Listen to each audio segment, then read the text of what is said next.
The sun cast a golden glow over the cemetery, illuminating the tear-streaked face of Frances Wilson as she knelt before the freshly turned earth, her slender fingers tracing the newly carved letters on the headstone that marked the final resting place of someone she had loved with her whole heart. The small cemetery of Concordia, Kansas sat on a gentle hill overlooking the town, offering a view of the dusty Main Street, the newly built railroad station, and the vast prairie beyond. It was late summer of 1878, and the heat hung in the air like a tangible thing, though Frances hardly noticed it through her grief. The scent of wildflowers she'd placed at the grave mingled with the earthy smell of recently turned soil. She didn't hear the approaching footsteps until they were nearly upon her, the soft crunch of boots on dry grass finally breaking through her sorrow. She turned, startled, to find a tall figure standing a respectful distance away. His face was partially shadowed by a wide-brimmed hat, but she could see kind eyes watching her with quiet concern. "Forgive the intrusion, madam," he said, his voice low and gentle. "Didn't mean to disturb your grieving." Frances quickly wiped at her tears with a handkerchief. "You're not disturbing anything, sir," she replied, her voice hoarse from crying. The stranger took a step closer, revealing a weathered face with a strong jaw partially covered by a neatly trimmed beard.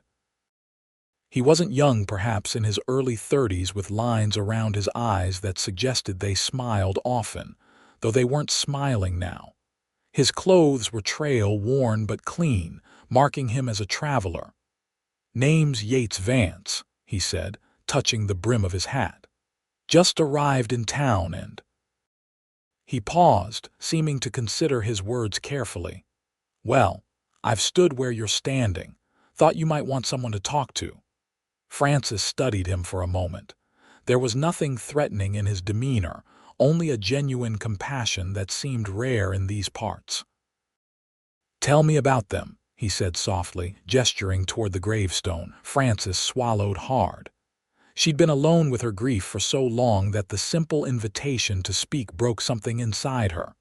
Fresh tears welled in her eyes. "My brother," she whispered. "Daniel, my twin, he was." Her voice caught. "He was everything I had left in this world." Yates nodded, not rushing her, just listening. It was that patient silence that compelled her to continue. "Consumption took him," she said. 3 weeks ago. We came out west because the doctor back in Ohio thought the drier air might help his lungs. It did for a while. We built a small homestead just outside town. He even started to improve." She looked down at her hands, twisted in her lap. Then winter came, and with it, the coughing returned worse than before. Frances closed her eyes, remembering the long nights of sitting beside Daniel's bed, watching him struggle for each breath, feeling helpless as the life slowly drained from him. "He fought it so hard," she continued. "Right up until the end. That was Daniel, though. Always fighting, always believing things would get better." Yates removed his hat, revealing thick, dark hair with hints of silver at the temples. He held it respectfully against his chest. "Sounds like a man worth knowing." Frances nodded, a small, sad smile touching her lips. "He was. Everyone in town knew him. He had a way with horses that bordered on magical. Could calm even the wildest Mustang with just his voice and a gentle hand. Started breaking horses for the local ranchers. Was building quite a reputation before." Her voice trailed off. "And now you're alone," Yates said. It wasn't a question, but a statement of understanding. "Yes, the homestead is mine now, but—" She gestured helplessly. "It's too much for one person, and everywhere I look I see him. I hear his laughter in the wind. I keep expecting him to walk through the door, covered in dust, telling me about some new colt he's working with." Yates nodded, his eyes reflecting a deep understanding that told Frances he wasn't just offering empty sympathy. He'd known loss too. Time doesn't heal all wounds, no matter what folks say, he told her. But it does teach you how to carry them. Frances looked at him curiously. You sound like you speak from experience, Mr. Vance. A shadow passed over his face. I do. Lost my wife and daughter to a fever 5 years back. Out in Colorado territory. I'm sorry, Frances said softly. Yates placed his hat back on his head. As am I for your loss, Miss Wilson, Frances Wilson, Miss Wilson, he nodded. Would you permit me to walk you back to town? Sun's getting low and these parts can be dangerous after dark. Frances hesitated only briefly before accepting. She placed her hand on the gravestone one last time, whispering a silent goodbye to her brother, then rose to her feet. They walked side by side down the hill toward Concordia, their long shadows stretching before them. The town was small but growing, like many settlements along the expanding railway lines. The main street boasted a general store, a saloon, a small bank, and a hotel. A few houses and businesses lined the side streets, with more being built as newcomers arrived seeking their fortunes in the promising lands of Kansas. Are you staying in town, Mr. Vance? Frances asked, breaking the comfortable silence between them. For a spell, he replied. Looking for work. I'm handy with horses myself. Frances slowed her steps. You are. Been working with them since I was a boy. Spent the last few years as a trail boss for cattle drives up from Texas, but I'm looking to settle somewhere for a while. An idea began to form in Frances's mind. It seemed both desperate and sensible all at once. Mr. Vance, I don't know you and you don't know me, but my brother had contracts with several ranchers, horses that need breaking, training. I was going to tell them I couldn't fulfill the agreements, but perhaps. She hesitated, suddenly aware of how forward she was being. Yates stopped walking and turned to face her. Are you offering me work, Miss Wilson? I suppose I am, she admitted. You'd have to prove yourself, of course. The ranchers won't just take my word that you know what you're doing. But Daniel's reputation would at least get you a chance. He studied her face carefully. Why would you help a stranger? Frances considered the question. Because you were kind to me today when you didn't have to be. Because I need help, and it seems you need work. And because. She paused. Because Daniel would have liked you, I think. He was a good judge of character. A small smile tugged at the corner of Yates's mouth. I'd be honored to continue your brother's work, Miss Wilson, at least until you decide what to do with your homestead. They resumed walking, the last rays of sunlight gilding the dusty street before them. Frances felt a small weight lift from her shoulders. For the first time since Daniel's passing, she had made a decision that wasn't clouded entirely by grief. It wasn't much, but it was a start. The house has a small cabin out back, she said. It's where Daniel kept his gear and sometimes slept when he came in late from working with a difficult horse. You're welcome to stay there if you'd like. That's mighty generous, Yates replied. I accept on one condition. What's that? That you let me earn my keep proper. I'll fix what needs fixing around the place when I'm not working with the horses. Frances nodded. That seems fair. They reached the small hotel where Frances had taken a room after Daniel's passing, unable to face returning to the homestead alone. I'll gather my things from here tomorrow, she said. If you'd like to meet me at the general store at noon, I can show you to the homestead then. Yates tipped his hat. I'll be there, Miss Wilson, and thank you for the opportunity and the trust. Don't thank me yet, Mr. Vance, she replied with the ghost of a smile. You haven't met some of those horses. As she watched him walk away toward the saloon where he'd likely find a room for the night, Frances felt a curious mixture of emotions. Grief still weighed heavily upon her heart, but alongside it was something new, a tentative hope, perhaps, that life might continue despite her loss. She had no way of knowing that this chance meeting with a kind stranger at her brother's grave would forever alter the course of her life, leading her down paths she never imagined she'd travel, toward a future she couldn't yet envision. But as she entered the hotel, she felt something she hadn't experienced since before Daniel fell ill, the faintest stirring of courage to face another tomorrow. The following morning dawned clear and bright. Frances rose early, packed her few belongings, and settled her bill at the hotel. She'd been avoiding the homestead for weeks, staying in town where the hustle and bustle helped distract her from her grief. But now, with Yates Vance's arrival and her impulsive offer of work, she had no choice but to return. She spent the morning visiting Daniel's regular clients, 3 of the largest ranchers in the area, to explain her proposition. To her relief, they were receptive, though cautiously so. John Mayers, the most prominent rancher and Daniel's biggest client, agreed to give Yates a chance, largely out of respect for Daniel and sympathy for Frances's situation. "I've got a stallion nobody can get near," Mayers said, his weathered face serious. "Your brother was supposed to start with him next week. If your Mr. Vance can make any progress with that devil, he'll have proven himself well enough." At precisely noon, Frances found Yates waiting outside the general store. He'd cleaned up since yesterday, his dark beard trimmed neatly, his clothes less travel-worn. He had a small pack of belongings and a bedroll slung over his shoulder. "Miss Wilson," he greeted her, tipping his hat. "Mr. Vance," she nodded. "I've spoken with the ranchers. They're willing to give you a trial." Relief flashed across his face. "I'm much obliged." "Don't be," she said frankly. "They're doing it for Daniel's memory, not for you or me. You'll need to prove yourself quickly." "I understand." He fell into step beside her as they headed toward the edge of town.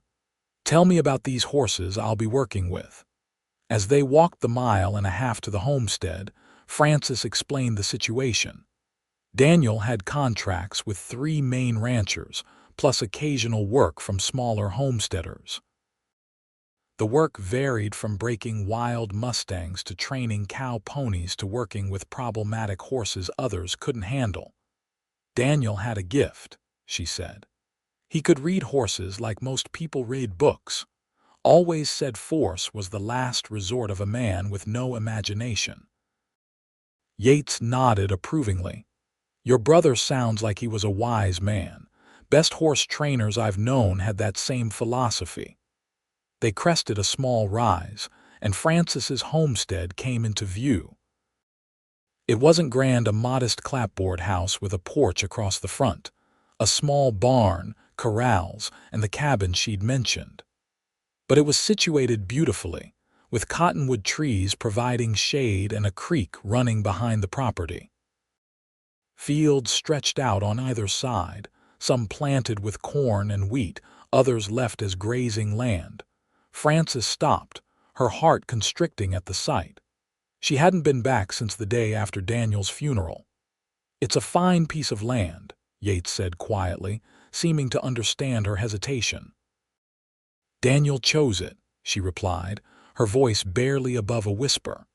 "Said it reminded him of a painting our mother had in her parlor back in Ohio."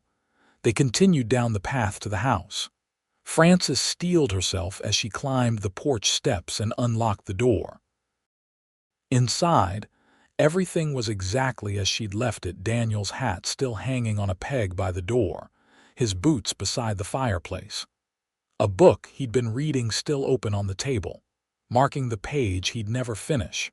Frances moved through the house, opening windows to air out the staleness. Yates respectfully waited outside until she invited him in. "It's modest," she said, gesturing to the small but tidy main room that served as both kitchen and living space. 2 doors led off to bedrooms, one of which had been Daniel's. "But comfortable." "It's a home," Yates said simply. "That's more than many have." Frances showed him to the cabin behind the house.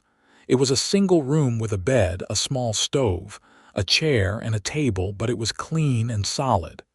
"This will do fine," he said, setting down his few possessions. "More than fine." "Well then," Francis said, suddenly feeling awkward, "I should let you settle in. Perhaps you'd like to see the horses afterward." Yates nodded. "I would indeed." Francis left him to his unpacking and returned to the house, where the task of confronting Daniel's belongings awaited her. She moved through the rooms slowly, touching his things, trying to decide what to keep and what to give away. His clothes might be useful to someone in need, but she couldn't bear to part with his books, his pocket watch, the carved wooden horse he'd made as a boy.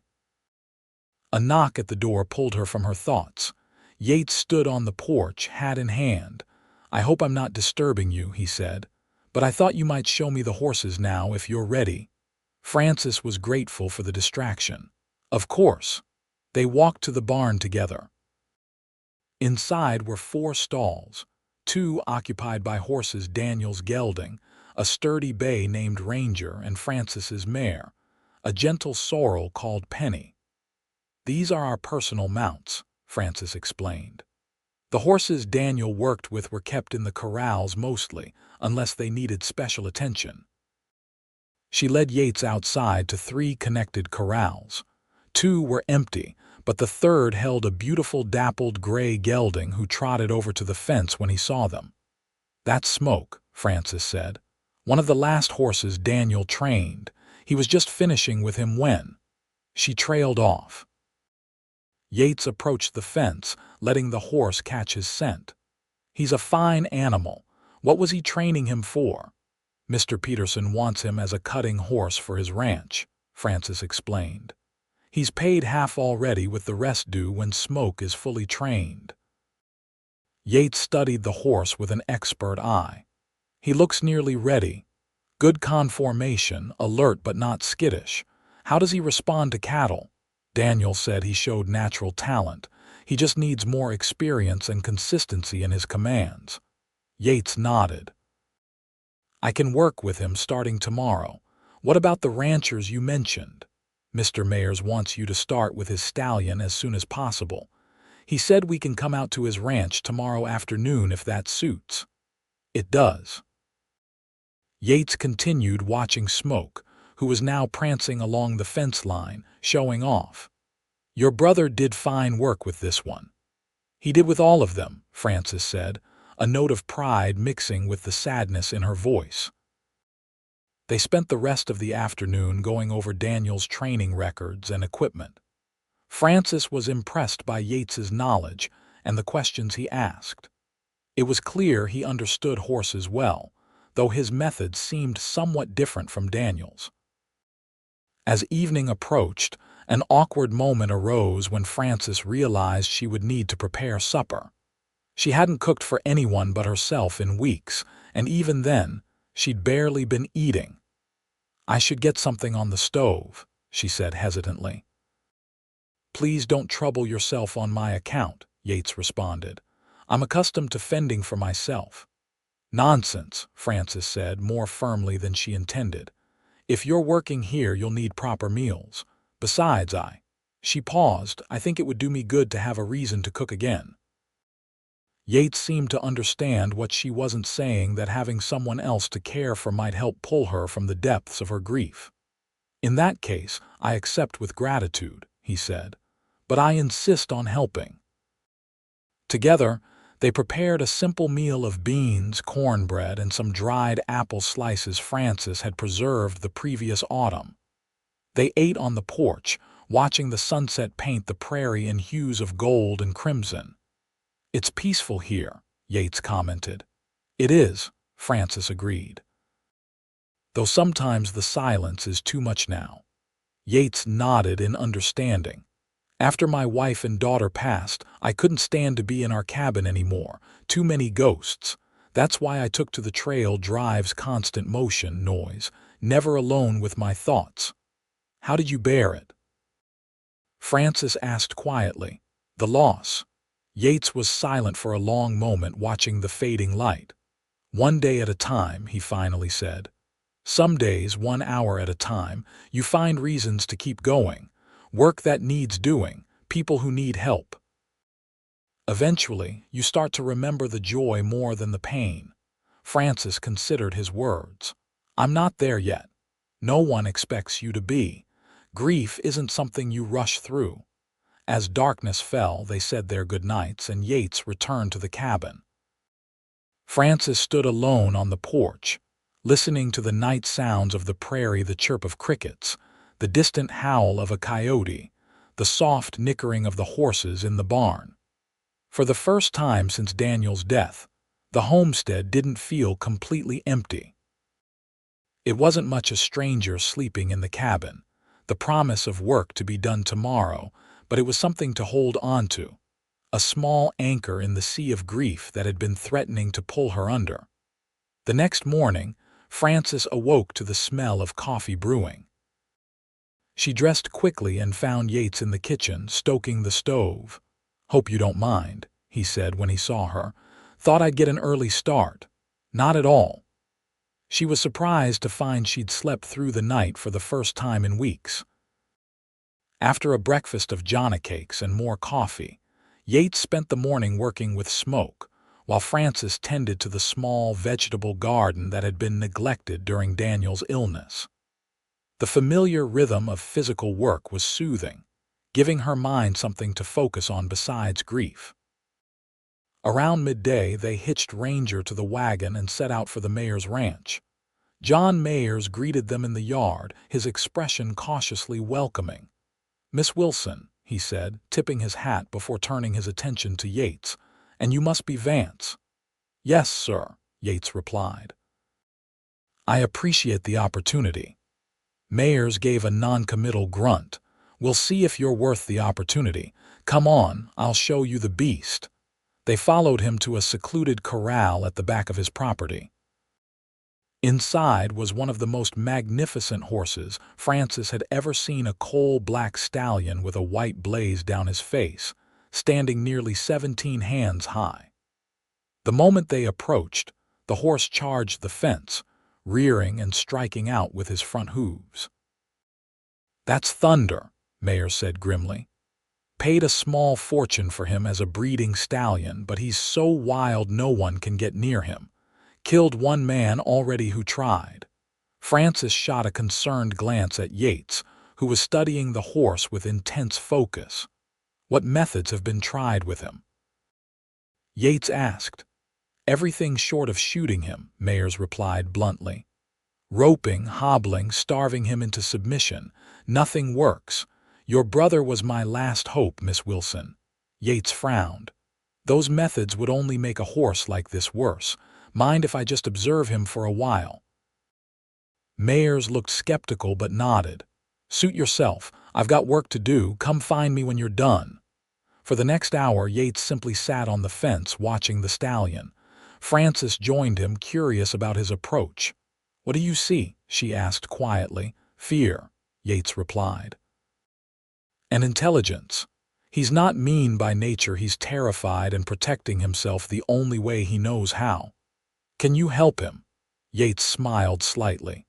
"I think so, but it will take time, and a completely different approach than what's been tried." When Mayers returned, Yates outlined his plan. Instead of trying to break the stallion's spirit, he proposed spending time near him daily, accustoming him to human presence without demands. He would bring treats, speak softly, and gradually build trust. Mayers looked doubtful. "Sounds like a whole lot of nothing to me. How long will this take?" "As long as it takes," Yates replied firmly. "Could be weeks, could be months, but force hasn't worked, has it?" Mayers grumbled but agreed to give Yates 2 weeks to show some progress before deciding whether to continue. As they drove back to the homestead, Francis was impressed by Yates's confidence. "You really think you can gentle that stallion?" "I do," he said. "I've worked with horses like him before.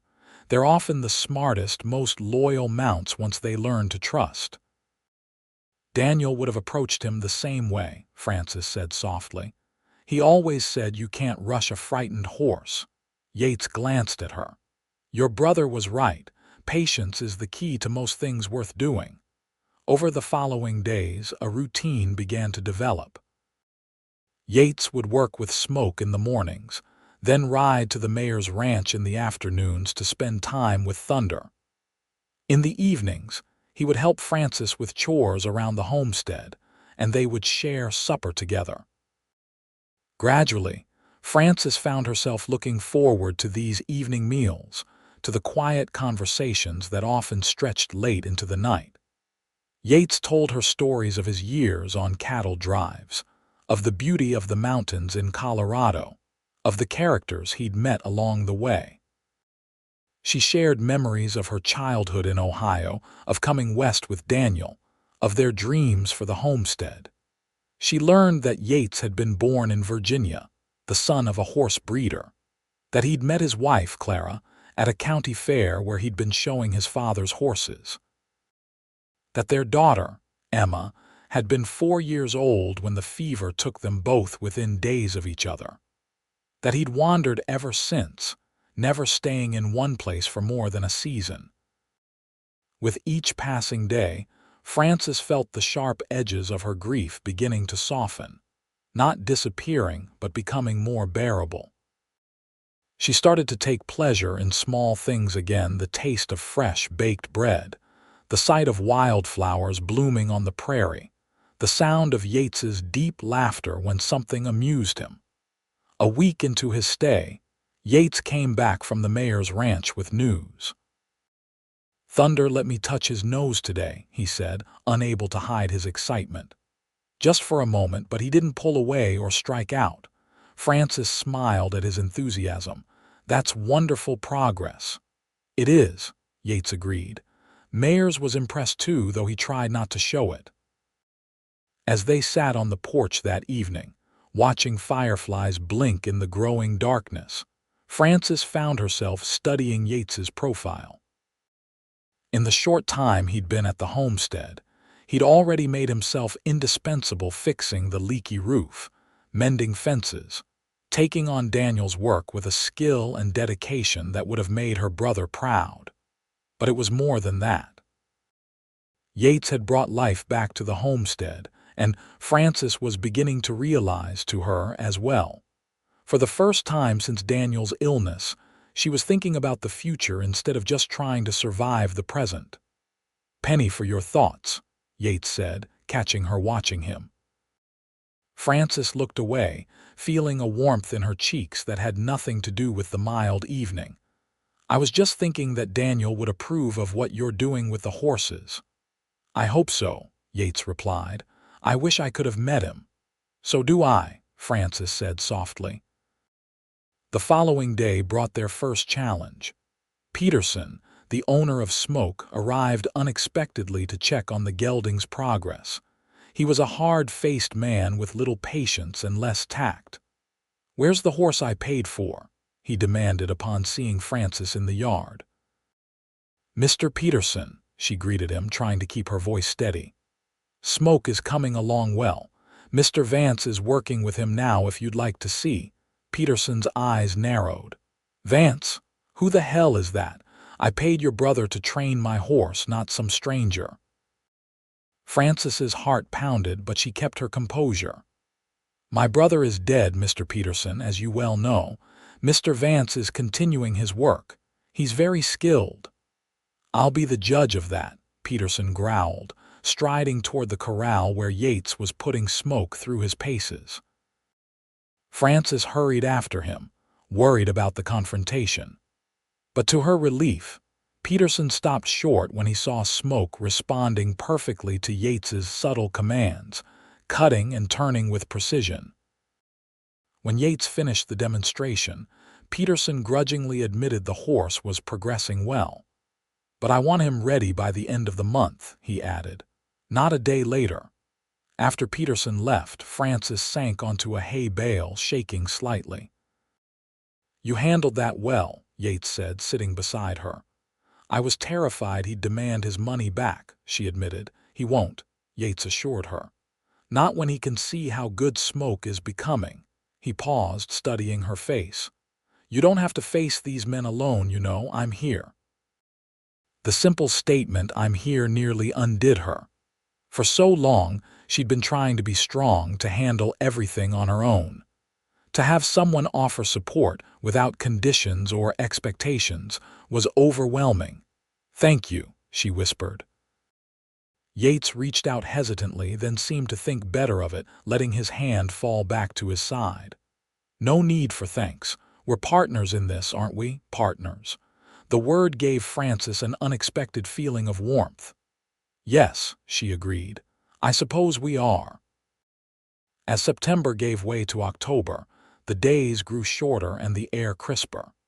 Frances and Yates fell into an easy rhythm, working side by side during the day, sharing meals and conversation in the evenings. News of Yates's success with horses spread, and new clients began to seek him out. Even Thunder was making steady progress, now accepting Yates's touch and even taking food from his hand. One evening, as they sat by the fire after supper, Yates broached a subject they'd been avoiding. "Winter will be here before long," he said, watching the flames. Frances nodded, understanding the implicit question. Their arrangement had been temporary, a solution to an immediate problem. But now, nearly 2 months later, it had become something more, a partnership that benefited them both. "It will," she agreed. "The winters here can be harsh." Yates turned to face her. "Frances," he said, the first time he'd used her given name, "I need to ask what your plans are, for the homestead, for the horse business." Frances took a deep breath. "I've been thinking about that. When Daniel died, I was sure I'd sell this place, go back east perhaps. I couldn't imagine staying here without him." She paused. "But now—" "Now," Yates prompted gently. "Now I can't imagine leaving," she admitted. "This is home. The work we're doing together, it matters. It's what Daniel would have wanted." A smile slowly spread across Yates's face. "I'm glad to hear it, because I'd like to stay if you'll have me, not just through the winter, but longer." The implications of his words hung in the air between them. Frances felt her heart quicken. "As partners," she said, not quite a question. "As partners," he confirmed. "In the business, at least to start." To start. The unspoken suggestion that their partnership might evolve into something more was both thrilling and terrifying. "I think that would be suitable," Frances said, trying to keep her voice steady. Yates nodded, seeming satisfied with her answer. "Then I'll stay." They sat in companionable silence for a while longer, each lost in their own thoughts about what the future might hold. When Frances finally rose to retire for the night, Yates caught her hand gently. "Thank you," he said simply. "For what?" "For trusting me. For giving me a reason to stop wandering." Frances squeezed his hand before letting go. "Thank you for helping me remember how to live again." As she lay in bed that night, Frances realized with a mixture of surprise and guilt that she had gone an entire day without crying for Daniel. The realization didn't diminish her love for her brother or the depth of her loss, but it was a sign that she was healing, finding a way forward through her grief. And Yates Vance, a stranger who'd appeared at her brother's grave just 2 months ago, was a significant part of that healing. The following weeks brought new developments. Yates completed Smoke's training, earning the rest of Peterson's payment. He made enough progress with Thunder that Mayers agreed to continue their arrangement through the winter. And 3 new clients brought horses for training, ensuring they would have steady work and income in the months ahead. Frances, meanwhile, took over the management of the homestead's finances and began to expand their vegetable garden, planning for the next growing season. She also started attending social gatherings in town again, often accompanied by Yates, whose quiet presence gave her confidence. The townspeople, who had initially been skeptical of the arrangement, a single woman living on a homestead with an unmarried man, gradually came to accept them as business partners. Francis's friend Martha Jenkins, the doctor's wife, was particularly supportive, often inviting them both to Sunday dinners after church. "He's good for you," Martha said one afternoon when Francis came to town for supplies. "I haven't seen you smile so much since before Daniel fell ill." Francis felt a blush rise to her cheeks. "He's a good man, and an excellent horse trainer." Martha's knowing look made it clear she suspected there was more to it than business, but she didn't press the issue. As October turned to November, the first snow dusted the prairie. Yates spent several days weatherproofing the cabin and barn, ensuring they were prepared for the harsher weather to come. Francis, in turn, filled the root cellar with preserved vegetables and fruits, and stocked up on flour, sugar, and coffee from the general store. One cold evening, as they sat close to the fire after a long day's work, Yates seemed unusually quiet. "Is something troubling you?" Francis asked. He looked at her for a long moment before responding.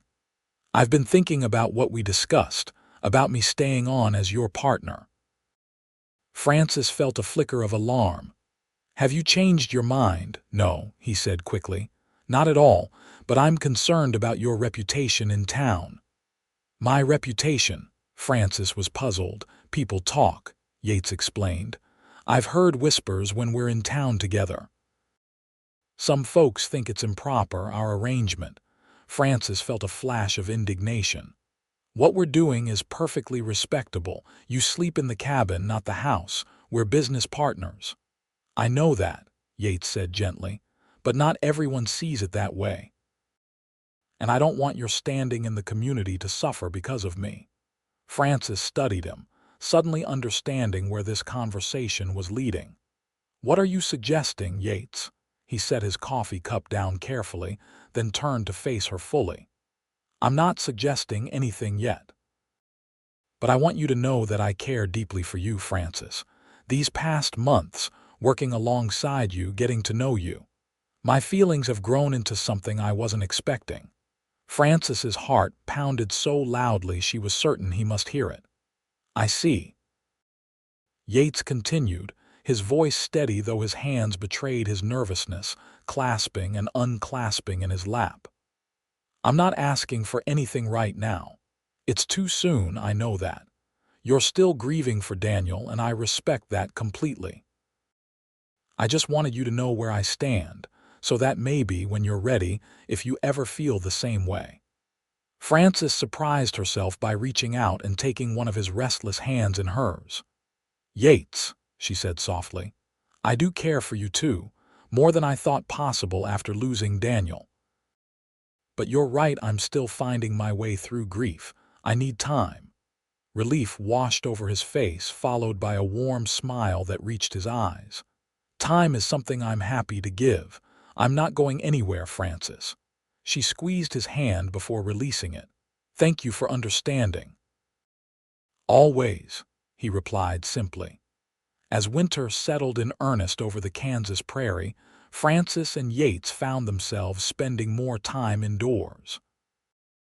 The horses required daily care, of course, and Yates still rode to the mayor's ranch 3 times a week to work with Thunder, but the bitter cold limited their outdoor activities. Instead, they spent evenings reading aloud from Daniel's books, playing checkers, or simply talking by the fire. Francis taught Yates to bake bread, and he showed her how to whittle, a skill he'd learned on long cattle drives. The cabin provided Yates shelter from the elements, but many nights he stayed late in the main house, reluctant to brave the cold until necessary. It was during one such evening, with snow falling heavily outside and the wind howling around the eaves, that Frances finally felt ready to fully confront her feelings for Yates. They had just finished supper, and Frances was washing dishes while Yates dried them, a routine they'd established without discussion. The domesticity of it struck her suddenly, how natural it felt to move around the kitchen together, anticipating each other's movements, working in comfortable silence. "I've been thinking," she said, handing him a clean plate. A dangerous pastime, Yates teased, his eyes crinkling at the corners. Frances smiled. Perhaps, but necessary. She took a deep breath. I've been thinking about us, about what you said last month. Yates set down the plate carefully, giving her his full attention. And what conclusions have you reached? That life is unpredictable and often too short, she said, thinking of Daniel. That grief doesn't have a timetable, but neither does joy. That I can honor my brother's memory while still allowing myself to find happiness. Yates took a step closer to her. Frances. Let me finish, she said gently. When you appeared at Daniel's grave that day, I was drowning in sorrow. I couldn't see a future for myself. You gave me a reason to keep going one day at a time, but somewhere along the way it became more than that. You became more than just a partner or a friend. She looked up at him, vulnerability and courage mingling in her expression. I'm falling in love with you, Yates Vance, and it terrifies me because I know firsthand how easily happiness can be taken away. But I'm tired of letting fear and grief dictate my life. Yates reached out slowly, giving her time to pull away if she wished, and cupped her face in his weathered hands. Frances Wilson, he said, his voice rough with emotion. I fell in love with you watching you trace your brother's name on that headstone, your heart broken but your spirit undefeated. I've loved you more each day since, through every smile, every tear, every moment of courage I've witnessed. Frances felt tears well in her eyes, but they were different from the tears she'd shed at Daniel's grave. These were tears of hope, of possibility. May I kiss you? Yates asked softly. In answer, Frances rose on her tiptoes and pressed her lips to his. The kiss was gentle at first, tentative, but deepened as Yates wrapped his arms around her, drawing her closer. When they finally broke apart, both slightly breathless, Frances rested her forehead against his chest, listening to the steady beating of his heart. I should go to the cabin, Yates said eventually, though he made no move to release her. The snow's getting worse, Frances replied. Stay here tonight, I don't mean. She stumbled over her words, blushing. Yates chuckled softly. I understand, I'll take the sofa.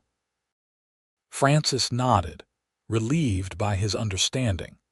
They weren't ready for more, not yet, but the thought of him leaving the warmth of the house for the cold cabin seemed unbearable now. They prepared for bed with a new awareness of each other, the simple domestic acts charged with meaning. Frances brought Yates extra blankets for the sofa, their fingers brushing as she handed them over. Good night, Yates, she said softly. Good night, Frances, he replied, his eyes conveying everything words couldn't yet express. In her bedroom, Frances lay awake for a long time, listening to the wind and the occasional creak of the sofa as Yates shifted in his sleep. She thought of Daniel, wondering what he would think of these developments. Somehow, she knew he would approve. Daniel had always wanted her to be happy, to live fully.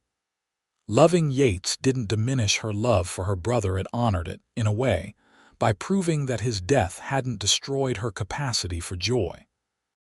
With that comforting thought, she finally drifted to sleep, more at peace than she'd been since before Daniel's illness. The blizzard that had begun that night continued for 3 days, effectively trapping them in the house. They passed the time cooking, reading, talking, and stealing kisses that grew increasingly confident. By the time the storm passed, something fundamental had shifted between them. They were no longer just partners in business, but partners in life, though they had yet to define exactly what that would mean. When they were finally able to dig out from the snow, Yates insisted on checking the horses first.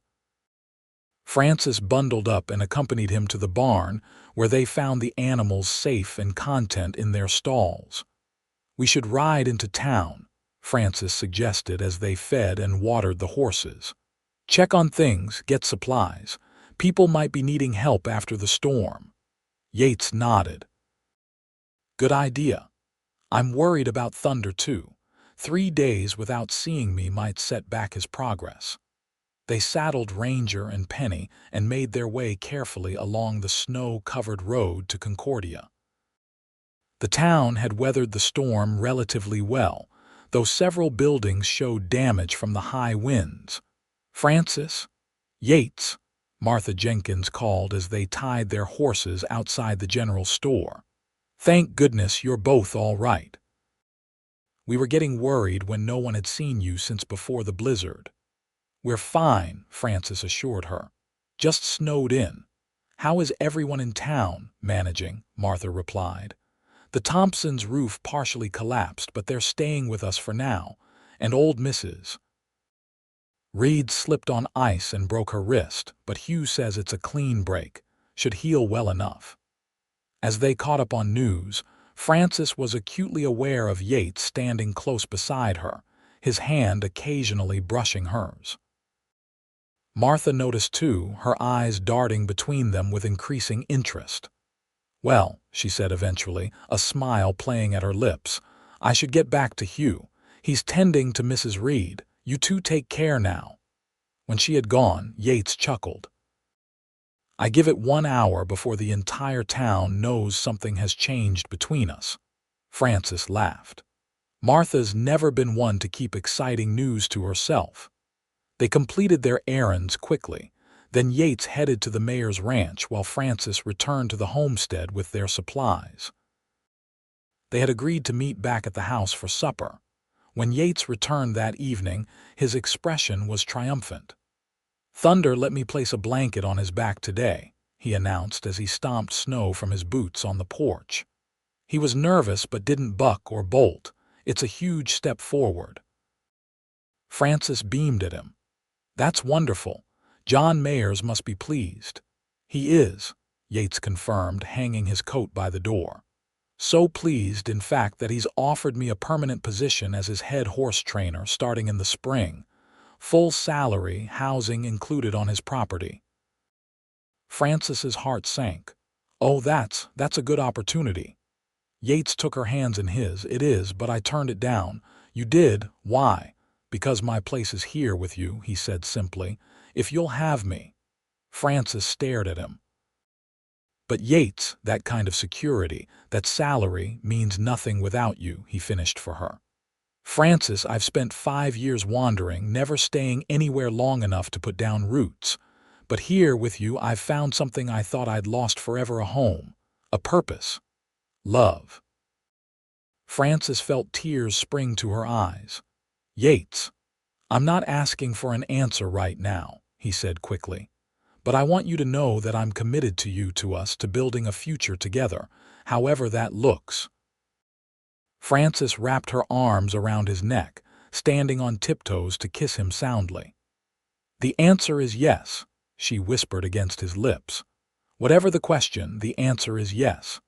December passed in a blur of snowstorms and quiet evenings, of stolen kisses and long conversations about the future. They agreed to continue building the horse training business together, with plans to expand the facilities in the spring. They would need more corrals, perhaps a larger barn eventually. News of their courtship spread quickly through Concordia, met mostly with approval, and a few knowing looks from those who had suspected there was more between them than business from the beginning. Martha Jenkins took particular delight in telling anyone who would listen that she'd seen it coming from a mile away. Christmas was a bittersweet occasion, Frances's first without Daniel, but Yates made it special in unexpected ways. He carved a small wooden horse for her, reminiscent of the one Daniel had made as a boy. He baked gingerbread using a recipe his mother had taught him. And on Christmas Eve, as they sat before the fire, he presented her with a simple silver ring. "It was my grandmother's," he explained, watching nervously as Frances examined it. "Not fancy, I know, but it's all I have of her. She was a strong woman like you." Frances looked up at him, understanding dawning. "Yates, are you?" "I am," he confirmed. taking the ring gently from her fingers and kneeling before her. "Frances Wilson, these past months have been the happiest of my life since I lost my family. You've helped me heal in ways I never thought possible. You've given me a home, a purpose, a future to look forward to. I love you with all that I am, and if you'll have me, I want to spend the rest of my days showing you just how much." He held up the ring. "Will you marry me?" Frances looked from the ring to Yates's hopeful face, her heart so full it felt it might burst. "Yes," she whispered, then louder. "Yes, Yates Vance, I will marry you." He slipped the ring onto her finger, then gathered her into his arms, kissing her with such tenderness that it brought tears to her eyes. "I wish Daniel could be here," she said softly when they broke apart. "He would have liked you so much." "I believe he brought us together," Yates replied. "In a way, he is here." Frances nodded, finding comfort in the thought. Perhaps Daniel had somehow guided Yates to her that day in the cemetery, knowing she would need someone like him to help her find her way forward. They agreed to a spring wedding, once the worst of winter had passed. Martha Jenkins immediately took charge of the planning, declaring it the most exciting event to hit Concordia in years. John Mayers, impressed by Yates's progress with Thunder, offered to host the reception at his ranch. January and February passed in a flurry of wedding preparations and continued work with the horses. Thunder progressed to accepting a saddle and bridle, though Yates had yet to attempt riding him. Smoke was delivered to a delighted Peterson, who promptly recommended Yates to several of his associates. By March, they had a waiting list of horses to train once the weather improved. As winter began to release its grip on the prairie, Frances found herself standing once more before Daniel's grave. The stone was no longer fresh, weathered now by seasons of sun and snow. She had brought early spring wildflowers to place before it. "I miss you every day," she said softly to the silent stone. "But I'm doing well, Daniel, better than I ever thought possible after losing you." She told him about the success of the horse training business, about the plans to expand in the summer, about Thunder's progress and the new horses they would soon be working with, and about Yates, the man who had appeared like an answer to an unspoken prayer on that terrible day 9 months ago. "I'm getting married next week," she said, touching the silver ring on her finger. "I wish you could be there to give me away, to meet Yates properly. I think you two would have been great friends." The cemetery was quiet save for the rustling of prairie grass in the breeze and the distant call of meadowlarks. Frances closed her eyes, feeling the warmth of the spring sun on her face. "I love him, Daniel," she continued. "Not in the way I loved you that will always be different, special, but deeply, truly. He understands loss in a way few people do. He doesn't try to erase my grief or expect me to forget you. He makes space for it, alongside joy." She opened her eyes, looking at the carved letters of her brother's name. "I think that's what healing is, really. Not leaving the grief behind, but learning to carry it differently. Finding room for happiness, even while remembering what's been lost." A familiar footstep sounded behind her. Frances turned to see Yates approaching, respectfully keeping his distance until she indicated it was all right to join her. "I thought I might find you here," he said softly, coming to stand beside her. "Are you all right?" Frances nodded, leaning into his solid warmth when he wrapped an arm around her shoulders. "Just talking to Daniel, telling him about us." Yates looked at the headstone, removing his hat in a gesture of respect. "I owe him a great debt," he said, "for raising such an extraordinary sister, for bringing me to you that day." Frances smiled through the tears that had gathered in her eyes. "I was just thinking the same thing." They stood together in comfortable silence for a while longer, paying their respects. Then, arm in arm, they walked back down the hill toward town. Toward the future, they would build together a future that would honor the past without being bound by it, that would embrace joy without forgetting sorrow, that would transform two broken hearts into something stronger and more beautiful than either had been alone. Their wedding day dawned clear and mild, a perfect spring morning. The small church in Concordia was filled with townspeople and ranchers from the surrounding area, all gathered to witness the union of the woman who had faced such devastating loss with quiet courage, and the cowboy who had appeared at her brother's grave to offer comfort to a stranger. Frances wore a simple cream-colored dress that Martha had helped her make, with sprigs of wildflowers, Daniel's favorite, woven into her upswept hair. Yates, looking both nervous and joyful in a new black suit, waited for her at the altar, his face lighting up when she appeared at the back of the church. In the absence of family, John Mayers had offered to walk Frances down the aisle, a gesture that had moved her deeply. "Your brother did right by me," the gruff rancher had said when she thanked him. "Seems only fitting I do right by his sister." When the minister asked who gave this woman to be married, Mayers's voice was steady. "I do, on behalf of her brother Daniel, who would be proud to see this day." The ceremony was brief but heartfelt, with Frances and Yates exchanging vows they had written themselves. Yates promised to honor the memory of Daniel while building a new future together. Frances promised to face whatever challenges came their way with the same courage and trust that had brought them together.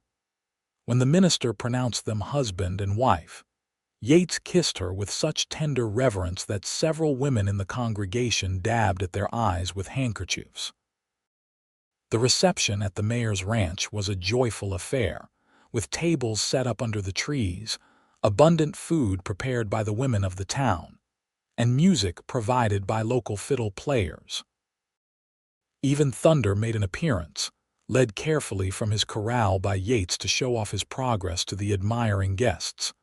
As the afternoon sun began to lower in the sky, Frances found a quiet moment alone with her new husband.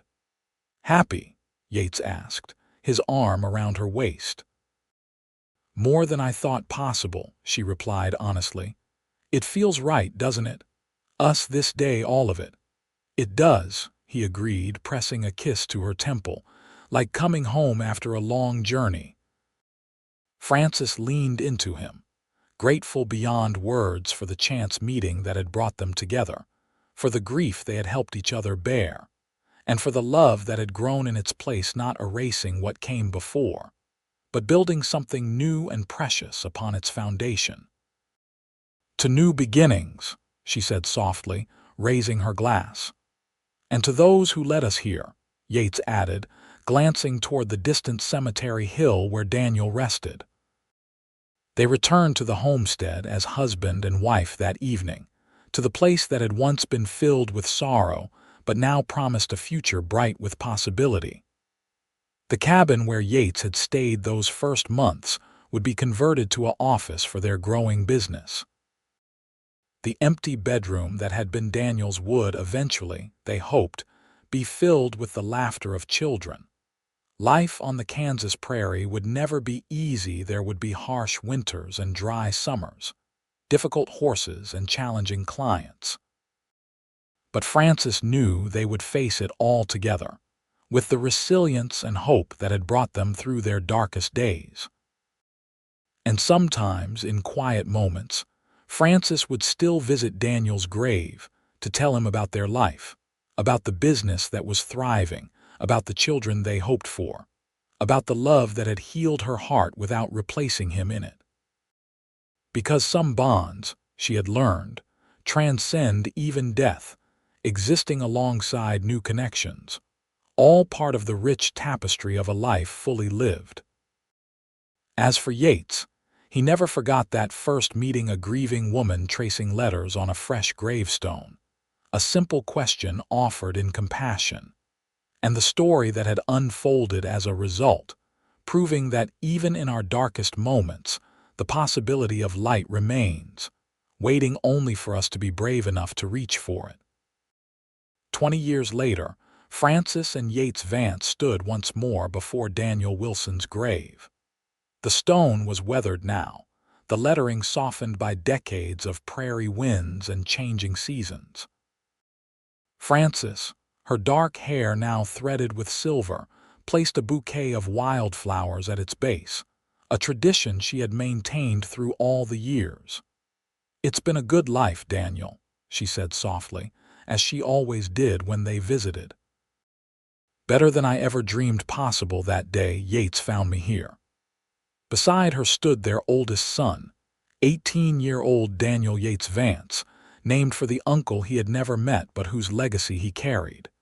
He was tall like his father, with Frances's thoughtful eyes and gentle way with horses.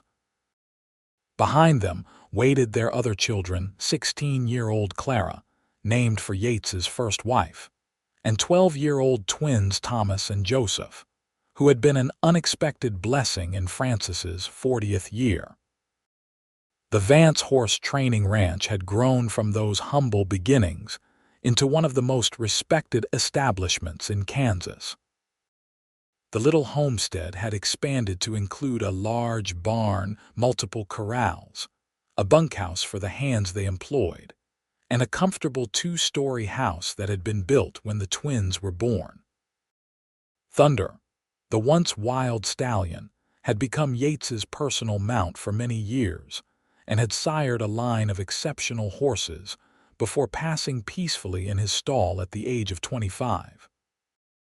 His first offspring, a striking black filly with her father's white blaze, had been young Daniel's first horse. Life had brought its challenges: drought years, economic hardship, the illness that had nearly taken Clara when she was 7, but through it all, Frances and Yates had faced each trial together, their love deepening with each passing year. "We should head back," Yates said gently, his hand warm on Frances's shoulder. "The anniversary guests will be arriving soon." Frances nodded, touching the gravestone one last time. 20 years, she marveled, turning to her husband. "Sometimes it feels like yesterday that you found me here." "The best day of my life," Yates replied, the love in his eyes undimmed by the passing decades. "Though our wedding day comes in a close second." Frances smiled, taking his hand as they walked back to where their children waited. Young Daniel fell into step beside them. "Tell me again how you met," he requested, a familiar refrain. Though he had heard the story countless times, it never seemed to lose its magic for him. Frances exchanged a fond look with Yates. "I was crying at your uncle's fresh gravestone," she began, the words well worn with retelling. "And your father said, 'Tell me about them,'" Yates continued, squeezing her hand. Their son nodded, satisfied with this beginning, and moved ahead to join his siblings.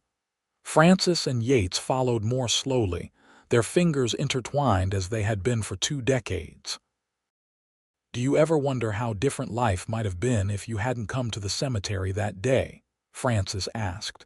Yates considered the question. "I believe we would have found each other somehow," he said finally. "Some souls are meant to connect, no matter the circumstances." Frances rested her head against his shoulder briefly as they walked. "I think you're right, but I'm grateful it happened the way it did." They reached the waiting wagon where their children had already climbed aboard. The Vance family made their way home, where friends and neighbors would soon gather to celebrate 20 years of a marriage that had begun in grief, but had blossomed into a life filled with purpose, joy, and enduring love. As they crested the rise that revealed their ranch spread out before them, Frances felt the familiar swell of gratitude for the broken path that had led her here, for the stranger who had become her husband, partner, and dearest friend, for the family they had created together, and for her brother, whose memory remained a cherished part of the tapestry of their lives. That night, after the celebration had ended and their guests had departed, Frances and Yates sat alone on the porch of the home they had built, watching the stars emerge in the vast Kansas sky. 20 more years, Yates asked with a smile, his arm around her shoulders. At least, Frances replied, leaning into his embrace. After all, we're just getting started. And as the prairie wind whispered through the cottonwoods, carrying the distant song of coyotes and the soft nickering of horses in the barn, Frances Wilson Vance knew with absolute certainty that the journey from that day at the graveside to this moment had been one of the most beautiful stories ever told, a story of loss and finding, of endings and beginnings, and of a love born from compassion that had the power to heal even the deepest wounds. It was, she thought as Yates pressed a gentle kiss to her temple, exactly the kind of story Daniel would have loved.